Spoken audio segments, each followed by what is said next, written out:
Welcome to the history section. We're starting our analysis today in the middle of the 8th century. It's a period that is often overshadowed by the later, more famous triumphs of Charlemagne. Right. But it's here that we really see the tectonic shifts that created the foundations of medieval Western Europe. We're looking at a profound political vacuum that developed in Francia at the exact same time as an existential crisis was facing the papacy in Rome. And these two events, which were happening hundreds of miles apart, would eventually combine to fundamentally reshape the entire political landscape. Exactly. That vacuum in Francia seems like the perfect place to begin, because it wasn't a vacuum created by, say, a collapse. It was created by deliberate political control. That's a great way to put it. In 737 CE, Theuderic IV, who's the last active do-nothing king of the Franks, he dies. And the real signal that the Merovingian era was over was the decision by the man holding the true power, Charles Martel, not to bother appointing a successor. Precisely.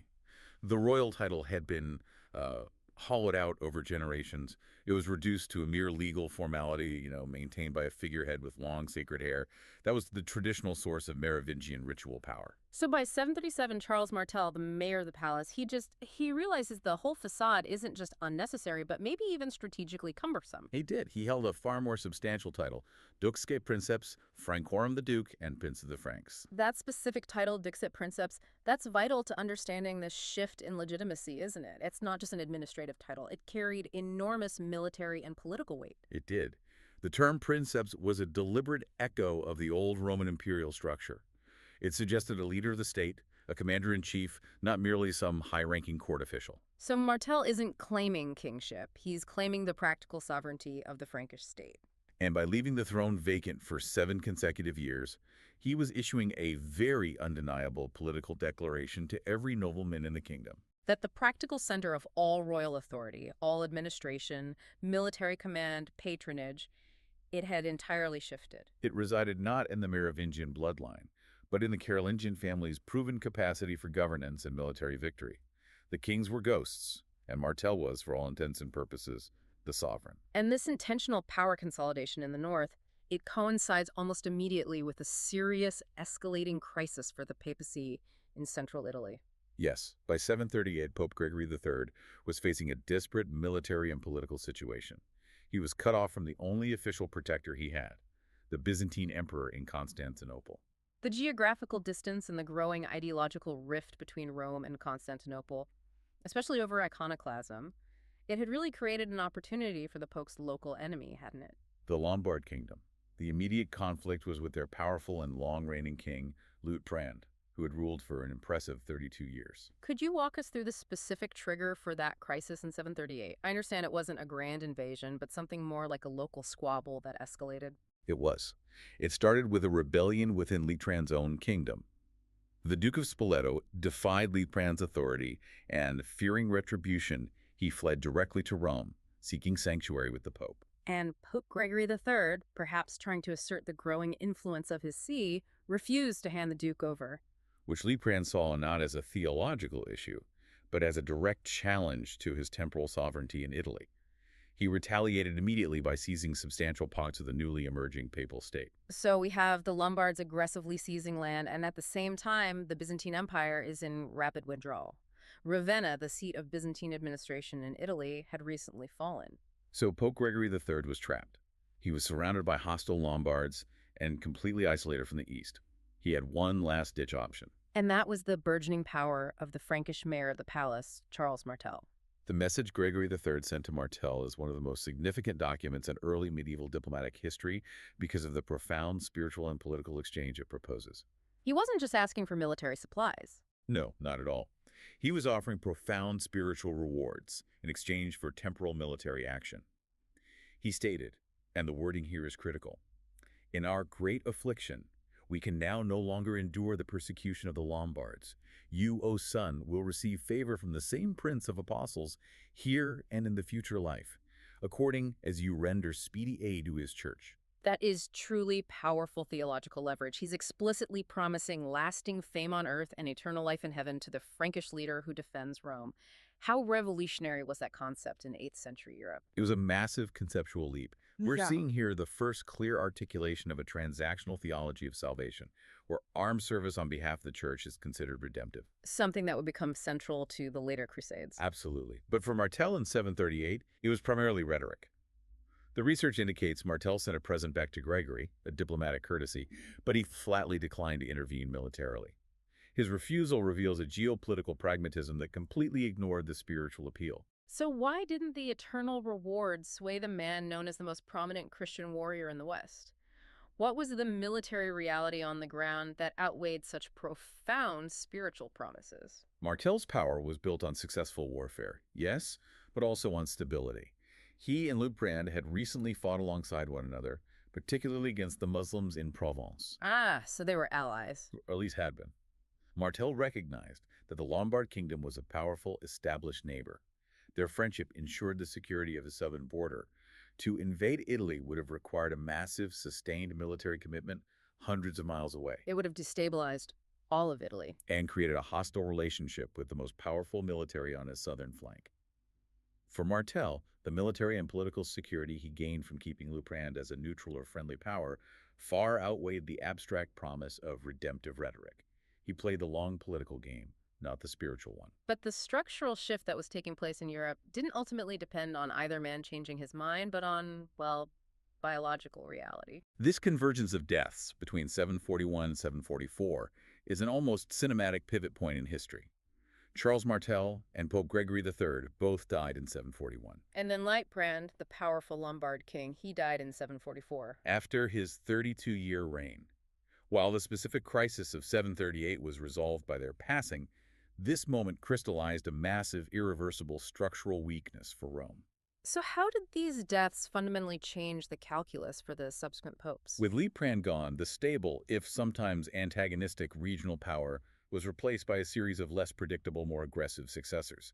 The new popes realized the old reliance on Byzantine protection was absolutely finished, They had no stable, long-term secular ally left in Italy. which forced them to look beyond the peninsula.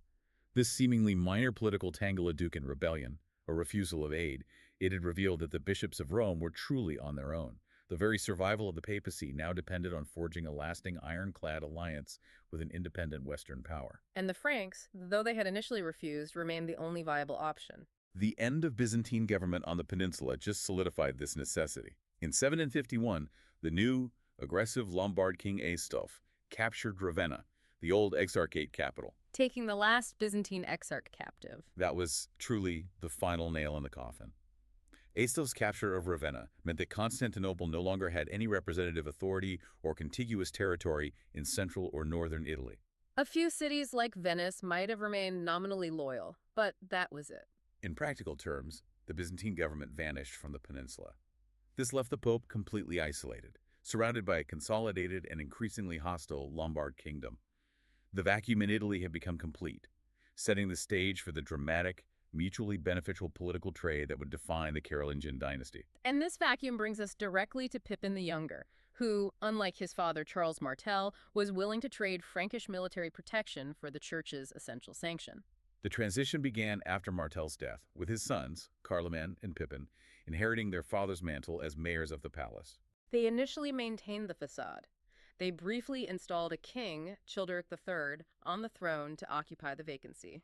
But like his father, Childeric was completely irrelevant politically.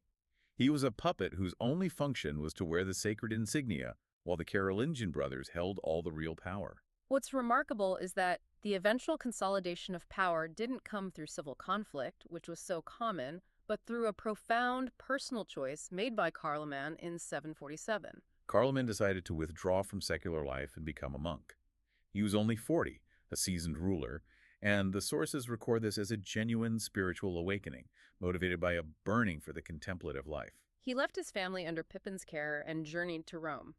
Is that genuinely seen as spiritual, or was there an undercurrent of political convenience for Pippin? That's a classic historical debate. The sources emphasize his spirituality. They note that Carloman struggled to find the necessary solitude near Rome because high-ranking Frankish noblemen kept coming to visit him, trying to engage their former leader. So his retirement was actually disruptive. It was, which suggests it was a genuine move. To find true isolation, he moved to the ultimate location for withdrawal, Monte Cassino, the monastery established by Saint Benedict himself. Einhard notes that Carloman strictly observed the rules of silence there. This withdrawal, regardless of its motivation, left Pippin the Younger as the sole, undisputed mayor of the palace over all of Francia. And Pippin recognized his opportunity. He knew the time had come to remove the powerless Merovingian king entirely. But simply seizing the crown through force would make him a usurper in the eyes of the Frankish nobility. He needed a new form of legitimacy. He needed something that transcended traditional Frankish politics. He needed divine mandate. Which led to that crucial calculating appeal to Pope Zachary in 751 CE. Pippin sent 2 men south with a very specific question. The question they delivered was a stroke of political genius in its simplicity. They were sent to ask whether it was good that at that time there were kings in Francia who had no royal power. So he wasn't asking for permission to take power. He was asking for a theological ruling on who should hold power. Exactly. And Pope Zachary, facing the aggressive King Aistulf and desperate for a Frankish army, gave the answer Pippin needed. The Annales Regni Francorum records Zachary's decree. It was better for him who had the royal power to be called king than the one who remained without royal power. And the account emphasizes that Zachary used his apostolic authority to mandate this. This was the moment of the trade. The church granted the spiritual and political legitimacy necessary to overthrow a dynasty. In return, the Carolingians became the ordained, divinely sanctioned defenders of the Roman Church. The consequences in Francia were immediate and total. Childeric III was deposed, not violently, but with ritual humiliation. He was tonsured. His long hair, the symbol of Merovingian power, was cut. And he was sent to a monastery, where he died 5 years later. The Merovingian dynasty, after centuries, was extinguished by a single papal decree and a haircut. Pippin was then crowned the first Carolingian king at Soissons in 751. But the ceremony itself was a radical departure from Frankish tradition. It introduced a brand new sacred rite, anointing with holy oil. The political message here was profound. This wasn't a Frankish tradition. It was explicitly adopted from the Old Testament, mimicking the coronation of theocratic kings like David. What did that imply about Pippin's rule? It styled Pippin not merely as a king chosen by nobles, but as a sacred ruler, chosen and sanctioned by God through the church. It elevated him above his peers and made his lineage sacrosanct. By accepting the anointing, Pippin was willingly placing his kingship under the church's authority. Something the Merovingians, reliant only on bloodline, never had to do. And this sacred sanction was immediately reinforced by Zachary's successor, Pope Stephen II. Zachary died in 752, but Stephen immediately moved to secure the long-term benefits of this new alliance. The need was urgent, with Aistulf threatening Rome itself. In 754, Stephen II undertook the unprecedented and dangerous journey north across the Alps into the Frankish lands. He re-anointed Pippin in an even more elaborate ceremony at Saint-Denis. This gesture publicly cemented the papal investment in the Carolingian dynasty. But Stephen went further. He didn't just confirm Pippin's reign, he secured the future of the entire lineage. He anointed Pippin's sons, Charles and Carloman, as his legitimate, divinely ordained heirs. And he added a political insurance policy that was truly radical. He explicitly bound all Frankish princes under the most dire threat, on pain of interdict and excommunication, never to elect a king outside the lineage he had just consecrated. This act permanently tied the legitimacy of Frankish royal power to the authority of the papacy. The Church, which only 16 years prior was begging for help, was now dictating the succession laws of the most powerful Western kingdom. And Pippin immediately honored his side of the pact. He marched into Italy, defeated King Aistulf, and forced him to relinquish the lands that belonged to the papacy, along with the former Byzantine exarchate of Ravenna. This intervention, the donation of Pippin, established the temporal power of the Papal States. He granted these lands directly to the Pope. Pippin effectively became the de facto ruler of Italy. And when Aistulf died in 756, Pippin personally chose the new Lombard king, Desiderius, demonstrating his new status as the ultimate power broker on the peninsula. But to fully justify the Pope's vast new kingdom, which now included Rome and Ravenna, Pope Stephen II needed more than just a military grant. He needed unimpeachable historical documentation. And this brings us to one of the most remarkable instances of document manufacturing in history, the donation of Constantine. To justify his possession of these territories, Stephen II presented Pippin with this document, which purported to be a 4th century decree written by Emperor Constantine the Great himself. History tells us this was a forgery, created by a talented cleric around 750 CE, specifically for this political moment. The ink was likely barely dry when it was presented. But its strength wasn't in its authenticity, but its political utility and the sheer audacity of its claims. The claims are breathtaking. Regarding spiritual power, Constantine supposedly decreed that the papal seat shall be more gloriously exalted than our empire. It granted the Pope supremacy over the four chief sees Antioch, Alexandria, Constantinople, and Jerusalem. A direct canonical challenge to the East. But the temporal claim was the most politically explosive part. Absolutely. The forgery claimed that Constantine, out of gratitude for being healed of leprosy, was relinquishing the city of Rome and all the provinces, districts, and cities of Italy to the Pope and his successors. And to show his respect, he was moving the imperial capital to the east, to Constantinople, because an earthly emperor shouldn't rule where God had placed the head of the Christian religion. This provided the pseudo-historical and legal foundation for the papacy's claim to temporal rule across central Italy. The forgery served the immediate political needs of both Pippin and Stephen II perfectly. Pippin received the ultimate divine sanction for his dynasty, legitimizing his usurpation. In return, the popes received temporal power and a powerful, religiously bound protector. What's fascinating is the paradox of its power. Key Carolingian figures and popes likely understood the document's dubious origin, but its existence satisfied the immediate political necessity. It established a firm written foundation for future claims of papal sovereignty. A mutual dependence on a forged document became the foundation of the medieval power structure. And it would define the next 1,000 years of European history. 5 years after securing his kingdom and this pact, King Pippin died in 768. The crown passed jointly to his sons, Charles, now 21, and Carloman, 18. The division of the kingdom was a classic Frankish tradition. Charles took the northern lands, the coastal areas, and Neustria. Carloman received the southern territories, bordering Lombardy. But this joint rule was destined to be short-lived, immediately tested by Charles's strategic yet highly provocative diplomatic maneuvering. In 770, Charles made a major play by marrying the daughter of King Desiderius of the Lombards, the same king his father had installed. It seemed like a move toward peace. But a year later, the sources record an unexplained divorce. Einhard, Charlemagne's biographer, states clearly that nobody knows why Charles dismissed her after only 1 year.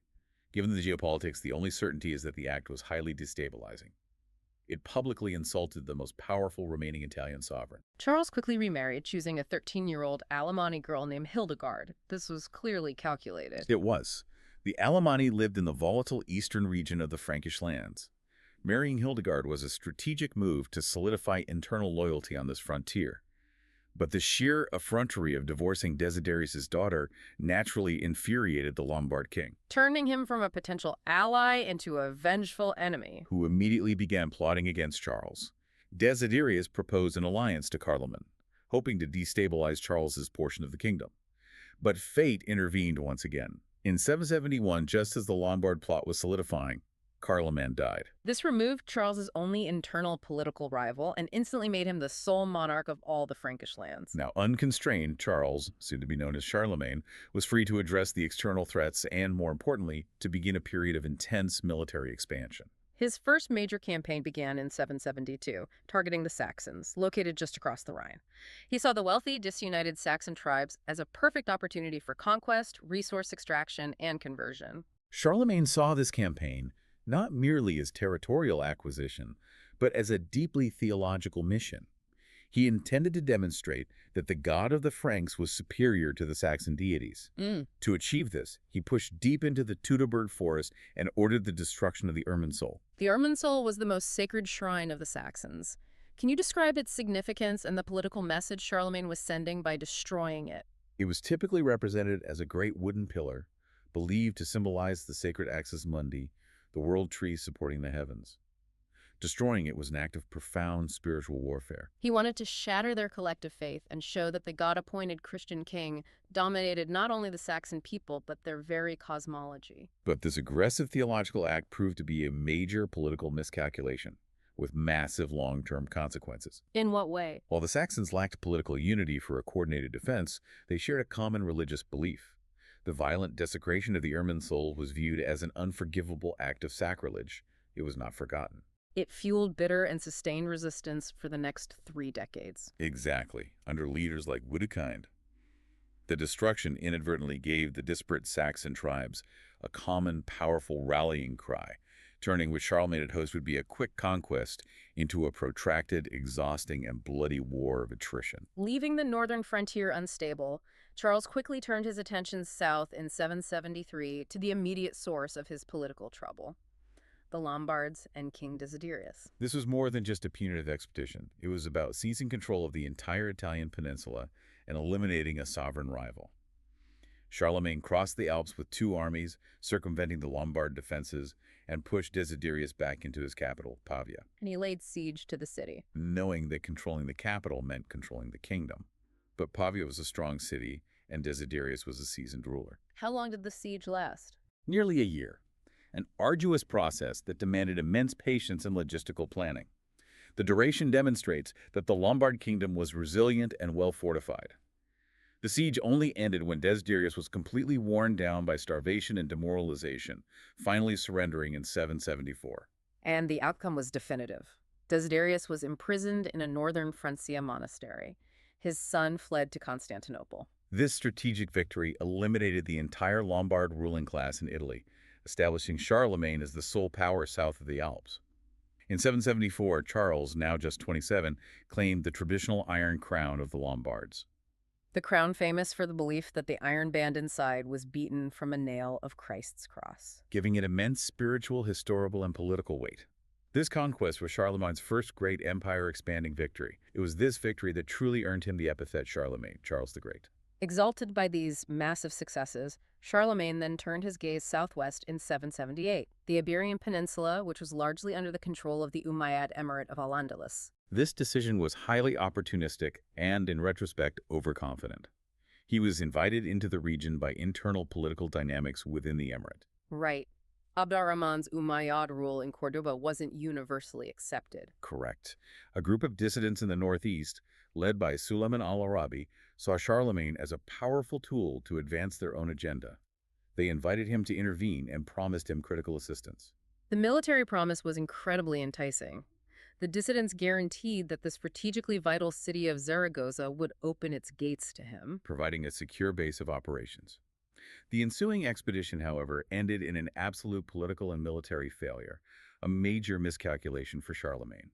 He marched with high hopes to Zaragoza, but upon arrival, the local governor of the city changed his mind and refused to open the gates. So Charlemagne was left exposed, camped outside the walls of a city that refused him entry. He had no choice but to withdraw back through the Pyrenees. He was furious. On his march back, he sacked the fortress of Pamplona in retribution for the failed campaign.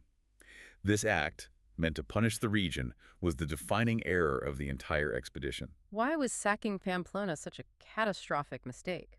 Because Pamplona was not firmly controlled by the distant emir of Cordoba, it was the ancestral home of the Vascones, a fiercely independent and resourceful mountain tribe. They had survived Romans, Visigoths, and Arabs, maintaining a proud autonomy. Sacking their stronghold was seen not as punishing the emir, but as a direct, unprovoked violation. And the Vascones exacted brutal and immediate vengeance.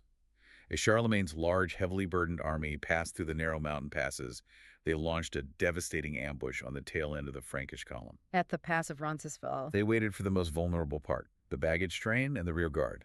They wiped out the baggage train and killed the rear guard to the last man. The Vascones utilized the terrain perfectly. They were lightly armed, mobile, and they were experts in the rough landscape. They descended, executed the slaughter, and simply disappeared into the mountains before the heavily armored main Frankish force could even react. The loss was disproportionate because several of Charlemagne's most important officers and personal friends were in that rear guard, including Roland, Lord of the Breton Marches. The ambush at the pass of Roncesvalles, of course, inspired the writing of the famous ballad, The Song of Roland. Those who may have listened to one of our podcasts on William the Conqueror and 1066 might recognize that is the song that the jongleur Taillefer sang before he charged the Anglo-Saxon shield wall before the Battle of Hastings. Isn't it great when little nuggets of history come together like that? And if you're interested in even more historical links and coincidences, search Eisenhower Taillefer October 14 for something really interesting. Okay, now back to our story. The historical reality is crucial to contrast with that legend, because the legend obscures the true nature of Charlemagne's political failure. The 12th century epic transforms this minor ambush by a local tribe into a pivotal massive battle involving 400,000 Arabs. And the epic attributes the disaster not to geopolitical miscalculation, but to a traitor within Charlemagne's own camp. Exactly, reflecting the moralized structure of medieval storytelling. The mythic elements are what solidified the story in popular memory. In the legend, Roland refuses to blow his horn until he is mortally wounded, an act of fatal pride. And the epic ends with a triumphant mythic vengeance, where God intervenes directly on behalf of the Christian emperor. The legend states, making the sun still in his course to stand, so pagans fled and chased them well, the Franks. This divine intervention is required to transform a devastating, humiliating defeat into a heroic martyr narrative. But the reality was far less glorious. Roncesvalles proved disproportionately devastating for Charlemagne's morale and strategy. It permanently ended his ambitions in Al-Andalus. He never again attempted to push his way past the Pyrenees. It was a harsh lesson that even the great conquering king had limits when facing determined local resistance in inhospitable terrain. So if we connect all these early Carolingian decisions to the bigger picture, the entire ascent of Charlemagne's power really rested on two defining political maneuvers orchestrated by his father Pippin. It did. First, the establishment of a king entirely dependent on papal legitimacy, codified by that sacred anointing ceremony. Which transformed kingship from a tribal inheritance into a divine calling. And second, the simultaneous granting of temporal power to the papacy, creating the Papal States, which was justified by the donation of Constantine. This political maneuver provided the necessary temporal protection for Rome, while giving the papacy the legal and historical groundwork to claim its own secular state. This raises an important question. If the entire new order of Western Europe, the temporal power of the papacy and the divine right of the Carolingian dynasty, was founded on a known forgery, what does that tell us about the nature of political legitimacy in the early medieval world?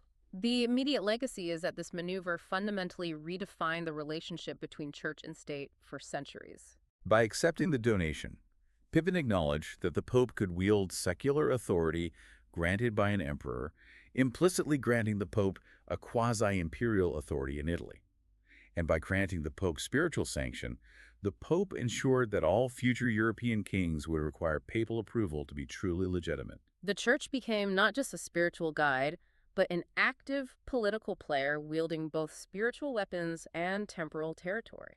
And this structural arrangement, built on a useful falsehood, set the stage for centuries of conflict between emperors and popes over supremacy. It was a continuous struggle that would define the political structure of the medieval world, proving that utility often triumphs over factual truth in the creation of enduring power structures. Thanks for listening. We hope you enjoyed learning something new. That's all for now, but in case you didn't notice, there are a lot more episodes on this subject available right now. If you're enjoying these historical podcasts, please like and subscribe and share with other history buffs.